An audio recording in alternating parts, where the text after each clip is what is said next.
জার্মানির নির্বাচনে মার্কেলের সিডিইউকে হটিয়ে বিরোধী এসপিডির জয়। জোট সরকার গড়তে মরিয়া দুই দলই, নতুন করে দেশ গড়ার প্রত্যয় ওলাফ শলজের। এবার আফগানিস্তানে নারীদের ড্রাইভিং স্কুল বন্ধ করে দিল তালেবান। দাড়ি কাটার ওপরও নিষেধাজ্ঞা। দেশটির সরকারকে স্বীকৃতি না দেওয়ার সিদ্ধান্ত ইতালির। মার্কিন হুঁশিয়ারি উপেক্ষা করে রুশ ক্ষেপণাস্ত্র S-400 কেনার ইঙ্গিত তুরস্কের। জোর দেয়া হবে নিজস্ব প্রতিরক্ষা ব্যবস্থায়, জানালেন প্রেসিডেন্ট এরদোয়ান। এবং অভিবাসী ইস্যুতে মানবাধিকার সংগঠনের তোপের মুখে যুক্তরাষ্ট্র। হাইতির অভিবাসন প্রত্যাশীদের সঙ্গে অমানবিক আচরণের অভিযোগ, হোয়াইট হাউসকে চিঠি।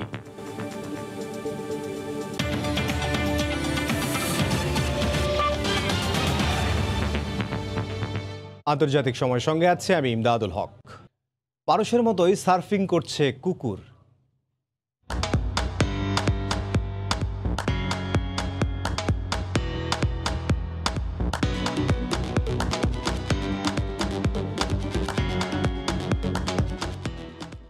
কুকুরের সার্ফিং প্রতিযোগিতা দেখতে চোখ রাখুন সংবাদের শেষাংশে। জার্মানির 20তম পার্লামেন্ট নির্বাচনে ক্ষমতাসীনদের বিরুদ্ধে জয় পেয়েছে দেশটির মধ্য বামপন্থী দল সোশ্যাল ডেমোক্রেটিক পার্টি SPD। পার্লামেন্টের 598টি আসনের মধ্যে সর্বোচ্চ 210টিতে জিতে সরকার গঠনের পথে দলটি। নির্বাচনে জিতেই জার্মানিকে নতুন করে গড়ার প্রত্যয় ব্যক্ত করেছেন দলটির নেতা ওলাফ শলজ। জার্মানি থেকে সে খবর জানাচ্ছেন সহকর্মী বিটু বড়ুয়া।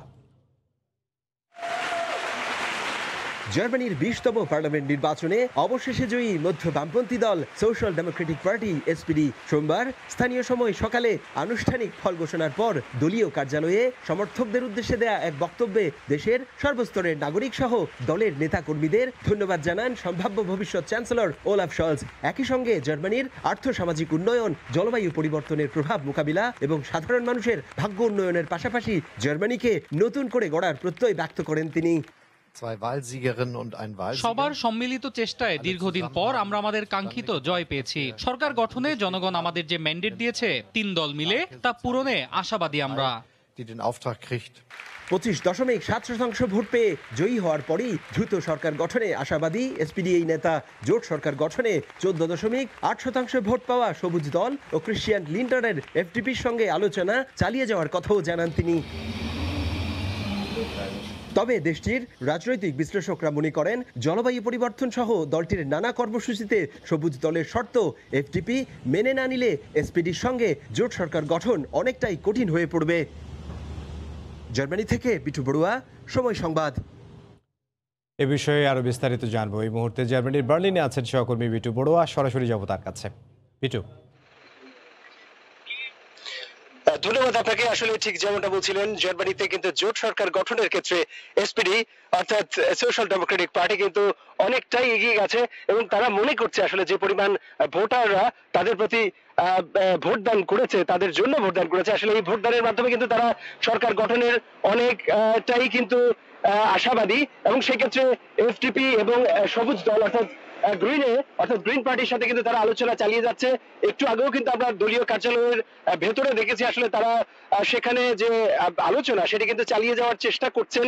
তবে এখানে কোয়ালিশন করার যে বিষয়টি সেটি কিন্তু আপনাকে না বললে নয়। সরকার গঠনের ক্ষেত্রে কিন্তু সোশ্যাল ডেমোক্রেটিক পার্টির সবচেয়ে বড় গুণ যেটি, সেটি হচ্ছে সমাজের সর্বস্তরের সবাইকে নিয়ে এবং হচ্ছে সেখানে যে বিশেষ বিষয়গুলো আছে, বিশেষ করে এখানকার সাধারণ জনগণের ভাগ্য উন্নয়ন থেকে শুরু করে যারা আসলে প্রতি ঘন্টায় যে পরিমাণ টাকা ইনকাম করছে সেই টাকার পরিমাণ যাতে একটু বেশি হয় সেই দিক থেকেও কিন্তু সেটি নির্বাচনী প্রচারণার একটি বড় অংশ ছিল এই SPDর এবং সেই বিষয়টিও তারা কিন্তু গুরুত্ব দিয়ে বিবেচনা করছে। একই সাথে কিন্তু জলবায়ু পরিবর্তনের যে প্রভাব সেটি যাতে বিশ্বে এবং কোনোভাবে যাতে সেটি আর না বাড়ে এবং এই যে কার্বন ডাই অক্সাইড যে নিঃসরণের বিষয়টি সেটিও যাতে কোনো রকম আসলে কুপ্রভাব ফেলতে না পারে সে বিষয়টিও কিন্তু সোশ্যাল ডেমোক্রেটিক পার্টির মাথায় রয়েছে বলে আমরা নীতি নির্ধারকদের মাধ্যমে জানতে পেরেছি। তবে ওলাফ শলজ কিন্তু আশা প্রকাশ করছেন তার নেতৃত্বে কিন্তু সবুজ দল এবং FDPর সাথে যে জোট সরকার গঠিত হবে সেই জোট সরকার কিন্তু অনেকটাই মানবিক সরকার হবে এবং উদারপন্থী সরকার হবে। বিশেষ করে গত কয়েক দশকে কিন্তু আমরা বারবার দেখেছি যে এখানে যে অভিবাসী যারা আছে তাদের পক্ষে বিপক্ষে নানা রকমের কিন্তু আমরা কর্মসূচি দেখেছি, অনেকটা আসলে অভিবাসীদের উপর আক্রমণও হয়েছে। তো সেই সব জায়গা থেকে কিন্তু এবারে আমরা যতটুকু জানতে পেরেছি, অনেক অভিবাসীদের মাধ্যমে আমরা কিন্তু জানতে পেরেছি এবং কথাও বলেছি তাদের সাথে। তারা বলেছেন যে এসপিডিকে তারা আসলে গত 16 বছর ধরে এই যে সরকারে দেখার জন্য চেষ্টা করছিলেন, কিন্তু কোনো কারণে কিন্তু এই যে রক্ষণশীল দল আঙ্গেলা ম্যার্কেলের দলের অর্থাৎ ক্রিশ্চিয়ান ডেমোক্রেটিক পার্টির সাথে পেরে না উঠাতেই কিন্তু তারা সরকার গঠন থেকে দূরে ছিল। তবে এবারে যে সুযোগ, এই সুযোগটা তারা খুব ভালোভাবে কাজে লাগাতে চান, জানিয়েছেন ওলাফ শলজ। আপনাকে অসংখ্য ধন্যবাদ। এই ছিল আমার কাছে জার্মানি থেকে জোট গঠন কিংবা জোট সরকার গঠনের সর্বশেষ। বিটু, আপনাকে অসংখ্য ধন্যবাদ। জার্মানির বার্লিন থেকে যোগ দিয়েছিলেন সহকর্মী বিটু পড়ুয়া। দিন দিন আরও কঠোর হচ্ছে আফগানিস্তানের তালেবান সরকার। এবারে নারীদের প্রথম ড্রাইভিং স্কুল বন্ধ করে দিয়েছে গোষ্ঠীটি। নিষেধাজ্ঞা দেওয়া হয়েছে দাড়ি কাটার ওপরও। তবে আফগানিস্তানে নতুন করে আন্তর্জাতিক ফ্লাইট চালুর বিষয়ে বিভিন্ন এয়ারলাইন্সগুলোকে অনুরোধ জানিয়েছে তালেবানরা। এদিকে তালেবান সরকারকে স্বীকৃতি না দেওয়ার তালিকায় যুক্ত হলো ইতালি। কথা দিয়ে কথা রাখছে না আফগানিস্তানের তালেবান সরকার। একের পর এক বিতর্কিত সিদ্ধান্তের ঘোষণা দিচ্ছে গোষ্ঠীটি। নারীদের সরকারে অন্তর্ভুক্তি ও কাজ করার প্রতিশ্রুতি দিলেও তা বাস্তবায়ন না করে বরং দেশটির প্রথম নারীদের ড্রাইভিং স্কুলটিও বন্ধ করে দিয়েছে তালেবান। দুদিন আগেই তালেবানের সদস্যরা প্রকাশ্যে মৃতদেহ ঝুলিয়ে ত্রাস সৃষ্টি করেছে সাধারণ আফগানদের মাঝে। প্রকাশ্যে শিরচ্ছেদ ফিরিয়ে আনার ইঙ্গিতের পর এবার নাপিতদের কারো দাড়ি কাটার ওপর নিষেধাজ্ঞা দিয়েছে তালেবান। দেশটির হেলমান্দ প্রদেশে এই নিষেধাজ্ঞা দেওয়া হয়েছে। তালেবানের ধর্মীয় পুলিশের তরফ থেকে বলা হয়েছে, কেউ এই নিষেধাজ্ঞা না মানলে তাকে কঠোর শাস্তি পেতে হবে। এদিকে দেশটিতে ফের আন্তর্জাতিক ফ্লাইট চালুর বিষয়ে বিভিন্ন এয়ারলাইন্সকে অনুরোধ জানিয়েছে তালেবান। আফগান পররাষ্ট্র মন্ত্রণালয়ের মুখপাত্র আব্দুল কাহার বলখি বলেন, আন্তর্জাতিক ফ্লাইট সেবা চালু না হওয়ায় বিদেশে অবস্থানরত আফগান নাগরিক আর দেশে অবস্থানরত সাধারণ মানুষ ও ছাত্ররা সমস্যায় পড়েছেন।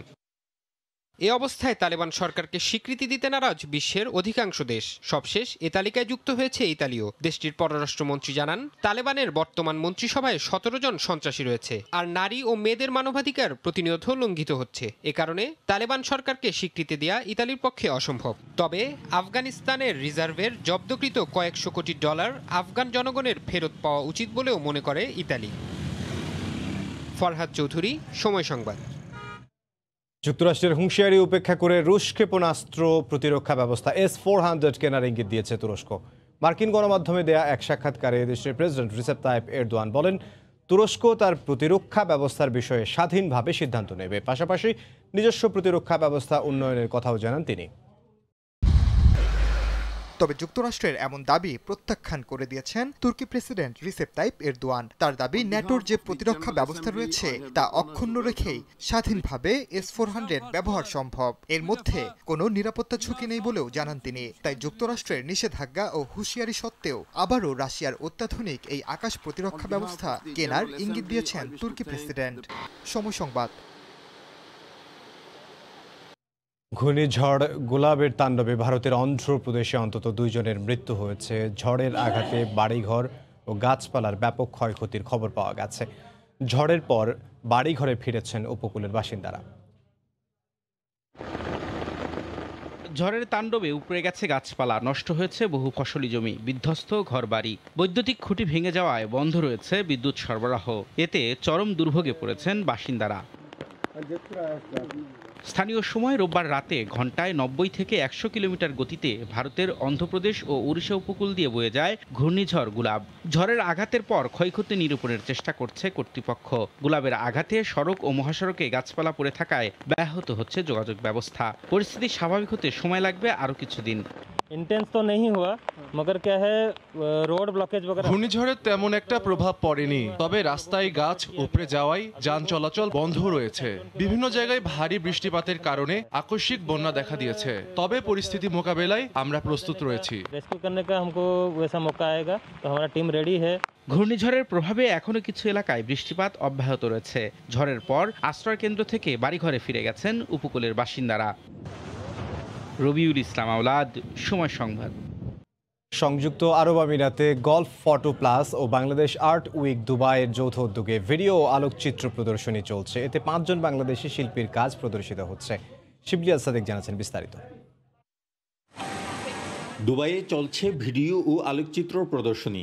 স্থানীয় আল সার্কেল এভিনিউয়ের গল্ফ ফটো প্লাসের সাথে বাংলাদেশ আর্ট উইক এই প্রদর্শনীর আয়োজন করেছে।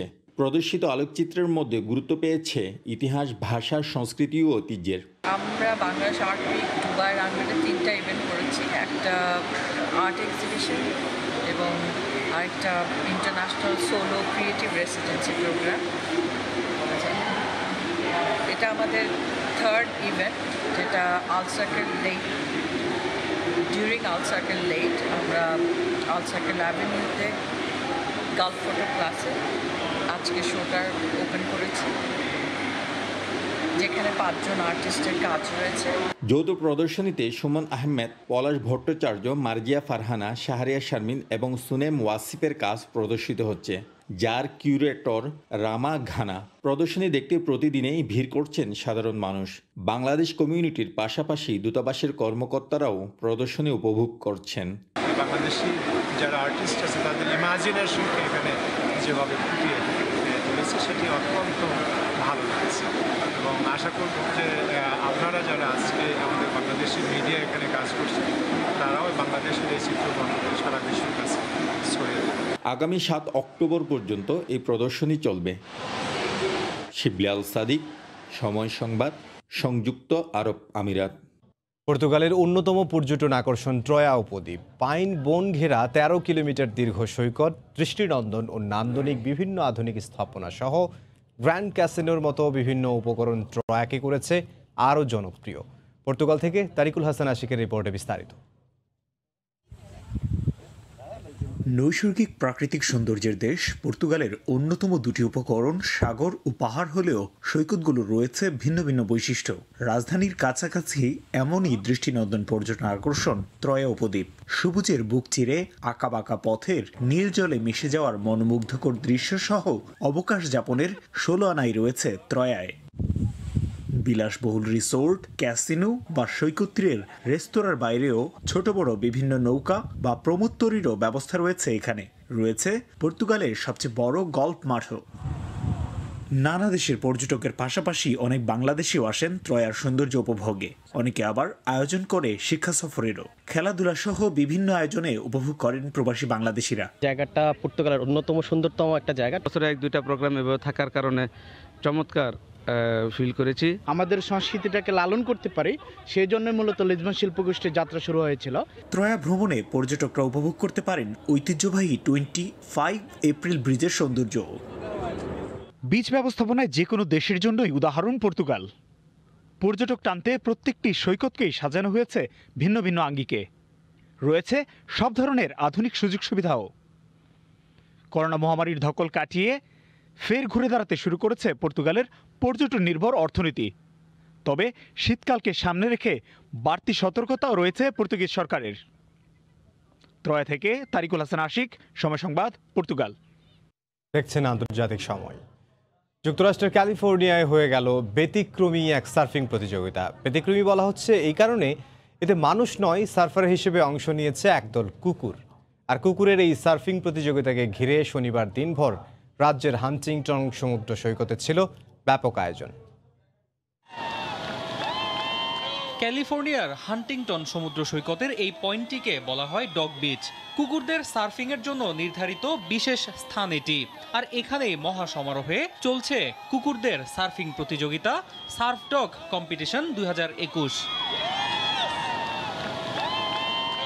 অবিশ্বাস্য হলেও সত্যি, মানুষের পরিবর্তে এখানে সাগরের সুবিশাল ঢেউয়ের সঙ্গে পাল্লা দিয়ে সার্ফিংয়ের নানা কসরত দেখাচ্ছে একদল কুকুর। কয়েকটি ক্যাটাগরিতে অনুষ্ঠিত এই প্রতিযোগিতায় অংশ নেয় নানা প্রজাতির 40টি কুকুর।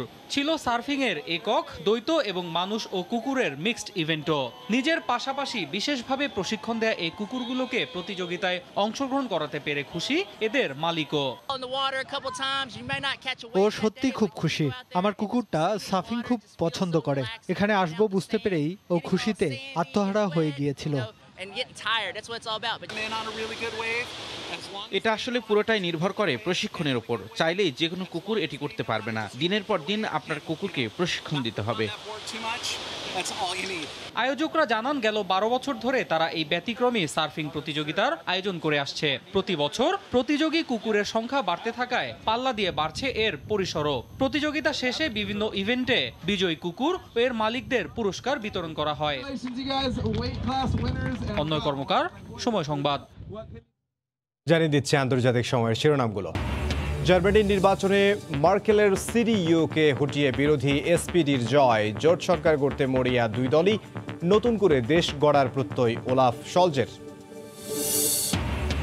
এবং এবার আফগানিস্তানে নারীদের ড্রাইভিং স্কুল বন্ধ করে দিল তালেবান। দাড়ি কাটার ওপরও নিষেধাজ্ঞা, দেশটির সরকারকে স্বীকৃতি না দেওয়ার সিদ্ধান্ত ইতালির। এই ছিল আন্তর্জাতিক সময়। সঙ্গে থাকুন সময়।